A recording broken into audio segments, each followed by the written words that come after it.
Hi అండి. ఈరోజు మీకు 4 రకాల మిక్చర్లు పరిచయం చేద్దామని చేశానండి. యాక్చువల్‌గా మేము వీడియో తీయడానికే వెళ్ళామండి. ఏమైందంటే మేము వెళ్ళేటప్పుడే కొంచెం పట్టింది. మేము యాక్చువల్‌గా వర్షం రాదనుకున్నాము. మేము దగ్గరికెళ్ళేసరికి ఫుల్లు వర్షం పడిపోయిందండి. యాక్చువల్‌గా ఫోన్ తీయడానికి కూడా అవ్వలేదు. వీడియో అక్కడి నుంచే తీద్దామనుకున్నాము. అవ్వలేదు. అందుకని చెప్పేసి ఇంటికి తెచ్చేసి వీడియో చేస్తున్నానండి. ఇది టమాటా మిక్చర్ అండి. చాలా టేస్ట్‌గా ఉంటదండి. ఇది ఎక్కడంటే కొవలండి. పోతునూరు, దోసపాడు మీకు ఐడియా ఉంటది. ఆ సైడ్ ఉన్న వాళ్ళకి ఇది కవర్లోనండి. చాలా చాలా టేస్ట్ ఉంటది మిక్చరి. అందుకని చెప్పేసి వీడియో చేద్దామనేసరికి మాకు అవ్వలేదండి. ఇదేంటంటే మామూలు మిక్చర్ అండి.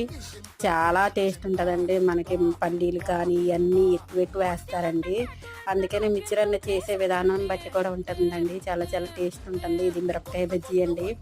మిరపకాయ బజ్జీ కూడా చాలా చాలా టేస్ట్ ఉంటదండి. ఇది మీకు కూడా ఒకసారి చూపిద్దాం అనుకుంటున్నాను కానీ కుదరలేదు. చాలా టేస్ట్ అండి. ట్రై చేయండి. ఎప్పుడైనా ఒకసారి కుదిరితే సబ్స్క్రైబ్ చేసుకోండి.